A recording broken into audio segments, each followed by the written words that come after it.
افغانستان کے حوالے سے وہ یہی ہے کہ Afghanistan India joint chamber of commerce جو ہے اس پہ اتفاق ہوا ہے. جس طرح Pakistan Afghanistan joint chamber of commerce and industry ہے, اسی طرح افغانستان اور India joint chamber of commerce جو ہے اس پہ بات ہوئی ہے کہ وہ بنا رہے ہیں.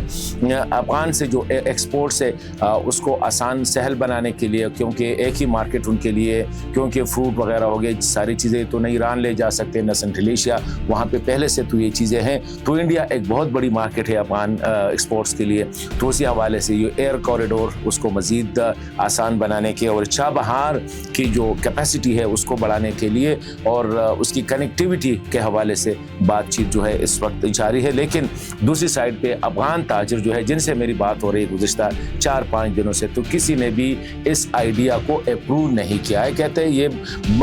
مجبوری ہو رہا ہے, ایک جذباتی فیصلہ ہے, بہتر ہے کہ ہم پاکستان کے ساتھ اپنے تعلقات ٹھیک کریں, تجارت کے حوالے سے ہم کنونس کریں, ریجنل کنٹریز کو انوالو کریں, بزنس کمیونٹیز کو انوالو کریں. تو یہ لیکن یہ جو چل رہا ہے یہ تو حکومت کی ایک ایمبیشن ہے اور ایک جذباتی فیصلہ ہے, کیونکہ دونوں سائڈ سے بارڈر کلوزر جو ہے بہت تاوان ہو رہا ہے, بہت نقصان ہو رہا ہے. افغانستان کے لیے تو بہت زیادہ ہے, لیکن یہ نہیں ہے کہ پاکستان کا بھی نقصان ہو رہا ہے. لیکن پاکستان جو سیکیورٹی جو پرائیورٹی دی گئی ہے کہ پہلے سیکیورٹی ہم انشور کرتے ہیں, اس کے بعد ہماری ٹریڈ ہوگی, تو پاکستان نے ایک کلیئر میسج بھیجا ہے افغان طالبان کو کہ اس وقت تک جو ہے ہم بارڈر نہیں کھولیں گے, آپ جہاں جانا چاہے جا سکتے ہیں, جب تک جو ہے ہمیں یہ ایشورنس نہیں ملی ہو کہ آپ نے TTP کے خلاف ایسے کارروائیاں نہ کی گئی ہو جس کو irreversible, مطلب یہ نہیں کہ ایک دفعہ لیے ہیں,